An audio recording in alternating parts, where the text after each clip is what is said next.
Bonjour à tous!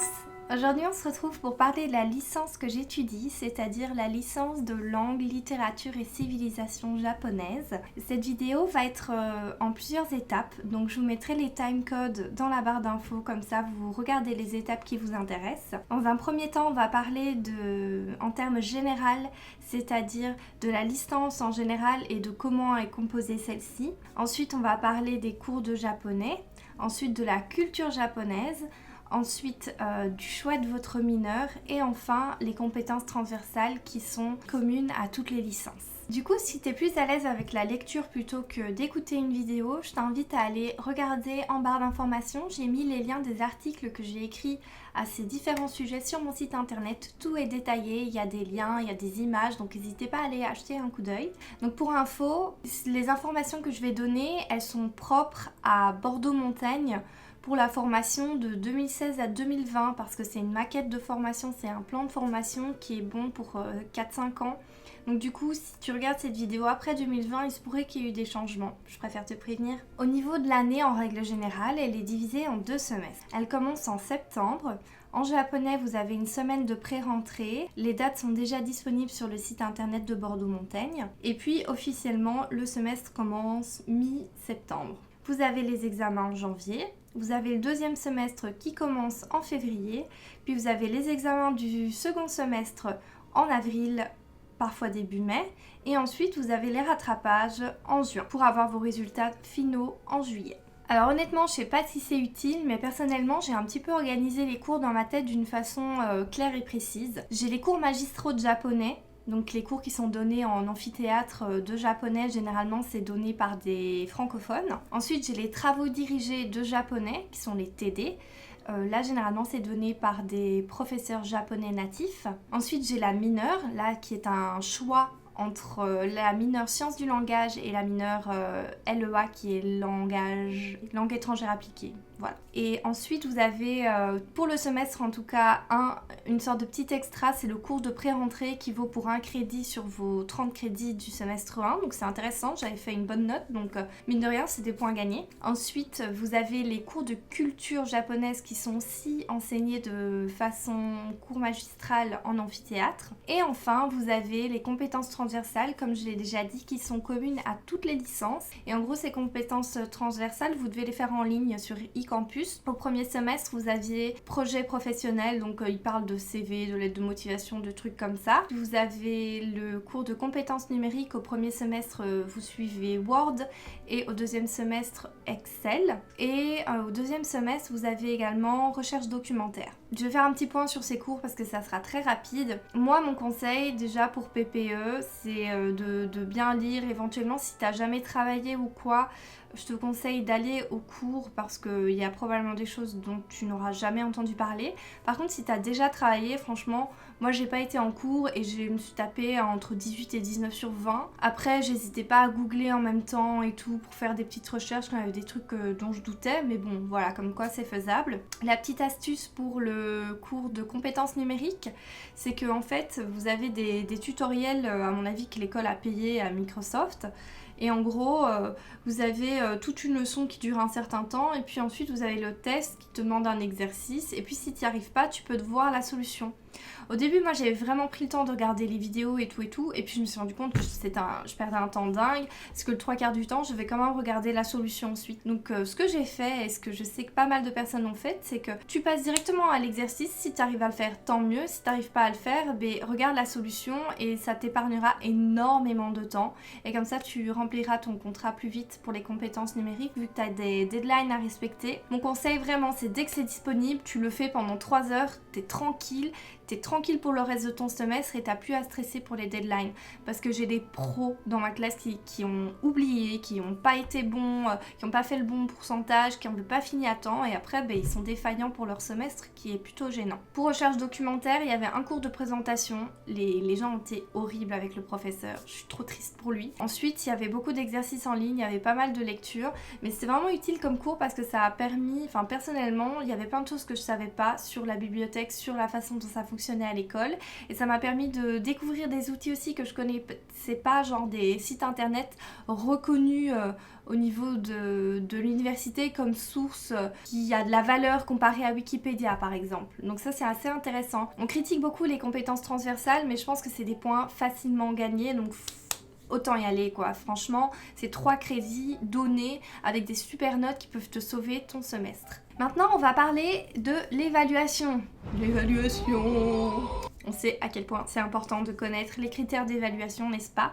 Donc moi, personnellement, je trouve que c'est plutôt bien foutu en L1 parce que au niveau des TD, donc oral 1 et 2 qui sont considérés comme un cours rassemblé, vous allez avoir 3 contrôles. Vous allez avoir donc 2 contrôles à l'écrit, bizarrement pour un oral, et un 3e contrôle qui va vous mettre en situation avec un camarade de classe. Donc vous allez à votre examen organisé en dehors des partiels avec quelqu'un qui vous a été assigné. Et alors vous allez devoir piocher des choses, conjuguer des formes verbales, discuter avec la prof, mais aussi discuter avec le camarade qui est là. Au niveau de l'oral 3, là vous avez un texte à préparer.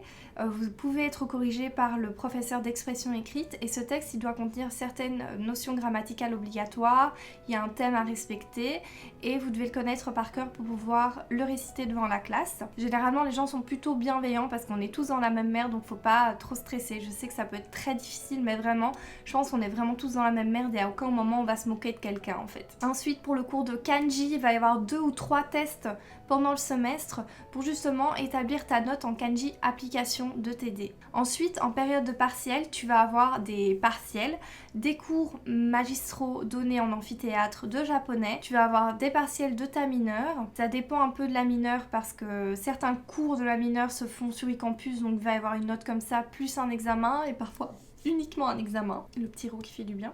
Et puis pour e-campus, c'est un contrôle continu via les deadlines à respecter, plus un petit test à la fin selon le cours. Maintenant, je vais vous parler du système de notation, des compensations, de comment ça marche pour réussir son semestre. Premièrement, pour moi, ça a été une grande nouveauté étant belge parce que chez nous, c'est très rare que tu compenses, tandis qu'ici c'est monnaie courante. Mais en gros, tu dois avoir 10 de moyenne pour ton semestre pour réussir. C'est-à-dire que si tu as 10 de moyenne à ton semestre et que tu as des cours foirés à 2 sur 20, c'est pas grave, tu t'occupes pas de tous tes cours foirés. Tant que tu as 10 à ton semestre, tu l'as. Et donc du coup, tu repasses aucun examen. Si tu n'as pas 10 à ton semestre, une unité d'enseignement. Donc une unité d'enseignement, c'est un titre général avec plusieurs cours en dessous. Si admettons dans cette unité d'enseignement, tu as le cours A qui est à 12 sur 20, le cours 2 qui est à 2 sur 20, et ton unité d'enseignement qui est donc en échec, tu ne dois pas repasser les 2 cours. Tu dois uniquement repasser le cours où tu n'as pas eu ta moyenne. Donc tu dois uniquement repasser le cours B à 2 sur 20. Si admettons, tu as une unité d'apprentissage avec le cours A 7 sur 20 et le cours B à 15 sur 20, tu vas avoir ta moyenne pour ton unité d'apprentissage, donc tu ne dois pas repasser le cours qui est en dessous de la moyenne. Franchement, c'est un système tout bénef. Par contre, il faut vraiment veiller à venir à chaque examen, à chaque contrôle. Il faut vraiment veiller à tout faire dans les temps, même si tu as de mauvaises notes. Si tu ne le fais pas, tu risques d'être défaillant. Et en étant défaillant, il n'y a vraiment pas moyen de valider ton semestre. Tu dois retaper tous tes cours derrière, il me semble. Là, je suis pas trop sûre en fait. Mais en gros, ton semestre, peu importe si tu avais la moyenne ou pas, si tu as un cours défaillant, tu foires. Je vais encore vous parler d'un truc un petit peu technique. Je vais vous parler des validations d'acquis ou des dispenses. Ça dépend du terme que vous utilisez. Pour vous parler de ma propre expérience, j'ai fait auparavant d'autres études. J'ai commencé des études de traduction anglais-chinois qui m'ont permis d'avoir beaucoup de cours de français et de linguistique et de phonétique et lexicologie et grammaire, etc. etc. Puis j'ai eu des cours de pédagogie et j'ai eu ça quand j'ai fait 1 an en institut primaire. Et puis j'ai fait une formation donc en gestion hôtelière où j'ai eu d'autres types de cours que j'ai réussi vu que j'ai eu mon diplôme, etc. tous ces cours que j'ai eus, ça me donne un certain bagage par rapport à un étudiant qui sort du secondaire, on est d'accord. Si par exemple j'avais travaillé 5 ans dans l'ambassade du Japon et que du coup je parlais telle langue ou j'étais au courant de tel truc, voilà, c'est toutes des choses qui peuvent être utiles quand vous commencez à l'université. Vous avez la possibilité de compléter un document, vous pouvez le demander à l'accueil. Vous devez mettre, voilà, parce que j'ai fait ça, parce que j'ai eu telle note dans d'autres études, parce que j'ai eu ceci, j'aimerais ne pas devoir repasser tel cours cette année. Concrètement, je pense surtout au fait de, si vous avez déjà fait une L1 dans un autre endroit avec des compétences transversales qui sont communes à toutes les L1, bien vous pouvez demander par exemple d'être dispensé de certaines compétences transversales que vous auriez déjà réussi dans d'autres études. Moi par exemple, j'ai pu au semestre 1 me débarrasser de la mineure sans faire des cours, et au semestre 2, un des 2 cours de mineure que j'ai pas dû passer non plus grâce à mes points dans une ancienne licence. Donc c'est plutôt intéressant parce que ça vous allège votre semestre et ça vous permet d'avoir la sûreté d'avoir validé ces crédits. Alors après, au niveau de la notation, c'est-à-dire que ça va pas du tout rentrer dans votre bulletin de notes. Un semestre, ça équivaut à 60 crédits. Et 2 semestres, du coup 120 crédits, une année c'est 120 crédits. Les mineures par exemple, elles valent 6 crédits. Donc moi j'ai validé ma mineure au semestre 1 via la validation d'acquis. Ça veut dire que mon premier semestre, il comptait plus que sur 54 crédits. C'est-à-dire que mes notes, elles ont été calculées sur 54 crédits, ma moyenne sur 54 crédits. Ils ont vraiment fait comme si le cours n'existait pas dans ma formation en fait. C'est pas qu'ils vont vous mettre un 10 ou un 12 sur 20 et calculer votre moyenne comme ça. Donc ça va vraiment pas influencer votre moyenne au final. Donc c'est intéressant et ça vous libère du temps et vous pouvez faire autre chose grâce à ça.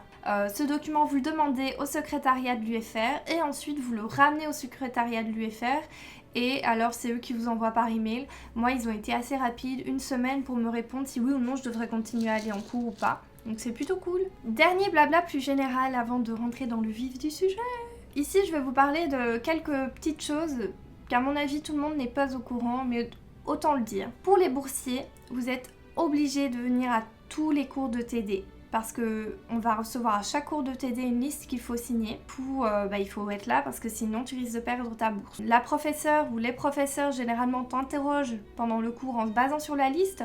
Donc si tu fais signer à un copain et que quand on t'interroge tu réponds pas, tu vas te faire griller. Donc vraiment, viens en cours de TD si tu veux conserver ta bourse. Et puis même pour réussir ton année, c'est plutôt bien. Du coup, je vais en venir au conseil principal que j'ai beaucoup entendu cette année, que je n'ai pas super bien suivi, ce qui fait que je suis un peu en difficulté, mais donc du coup, franchement les gars, c'est super important. En fait, en japonais, ce qui compte, c'est pas bosser 10 heures le samedi, ce qui compte, c'est bosser 1 heure par jour. C'est-à-dire que la régularité prime sur la quantité. Si tu étudies 3 jours non-stop juste avant ton examen de japonais, de langue japonaise, ça va te servir à rien du tout. Il faut étudier la langue régulièrement, c'est vraiment le b.a.-ba. Par contre, ce qui est vrai, c'est que pour les mineurs, pour les cours de culture, etc., c'est pas vraiment nécessaire d'étudier tout le temps. Ça dépend un petit peu de ton système d'études, de comment tu fonctionnes, si t'es quelqu'un d'auditif, si t'es quelqu'un de visuel, si t'es quelqu'un qui a besoin d'écrire, etc. Donc, je pense qu'en étant étudiant, c'est très important de connaître ses forces et ses faiblesses pour pouvoir compenser là où tu n'y arrives pas et prendre tes forces pour justement améliorer et engranger les meilleurs points pour t'aider sur tes difficultés. Donc c'était vraiment 2 points qui me tenaient à cœur de rappeler. Ensuite, un 3e truc, parce que ça a le don de me rendre malade. Mais genre, quand je vous dis malade, c'est j'ai envie de péter des gueules. En fait, pour moi, si tu viens en cours pour écouter ou pour te donner bonne conscience, au choix. Mais dans tous les cas, à aucun moment, tu dois déranger les autres. C'est-à-dire que ce soit en TD ou en CM, pitié, tu viens en cours mais tu fermes ta gueule. Tu commences pas à blablater de A à Z. Franchement, c'est insupportable. Parce que cette année, c'est ce qu'on a eu. Des gens qui blablataient constamment.